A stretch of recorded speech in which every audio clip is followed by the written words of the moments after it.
Mass మహారాజా రవితేజ దర్శకుడు హరీష్ శంకర్ కాంబోలో వచ్చిన తాజా చిత్రం మిస్టర్ బచ్చన్. నామ్తో సునా హోగా అనేది ఈ సినిమా ట్యాగ్ లైన్. షాక్, మిరపకాయ వంటి సూపర్ హిట్ సినిమాల తర్వాత రవితేజ, హరీష్ శంకర్ కాంబోలో ఈ సినిమా రావడంతో మూవీపై భారీ అంచనాలున్నాయి. పీపుల్స్ మీడియా ఫ్యాక్టరీ బ్యానర్పై టీజీ విశ్వప్రసాద్ ఈ సినిమాను నిర్మించారు. భాగ్యశ్రీ బోర్సే హీరోయిన్గా నటించింది.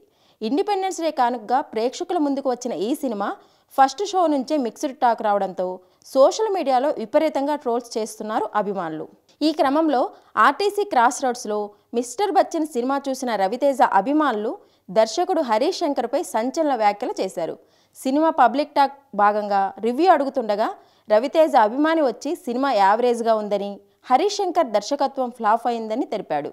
హరీష్ శంకర్ ఇప్పుడు ఆర్టీసీ క్రాస్ రోడ్స్కు వస్తే అభిమానులు అతన్ని కొట్టేస్తారని, రవితేజ అభిమానిగా చెబుతున్న సినిమాలో కంటెంట్ ఉంది కానీ డైరెక్షన్ మిస్ అయిందని చెప్పాడు. పాటల కోసం సినిమా తీసినట్లు ఉందని, ఓ స్టార్ దర్శకుడు అయ్యుండి ఇలా తీయడం నచ్చలేదని తెలిపాడు. హరీష్ శంకర్ ఆర్టీసీ క్రాస్ రోడ్స్కు రాకండి, ఒకవేళ మీరు ఇక్కడికి వస్తే ఫ్యాన్స్ మిమ్మల్ని కొడతారు అంటూ ఆవేదన వ్యక్తం చేశాడు ఆ అభిమాని.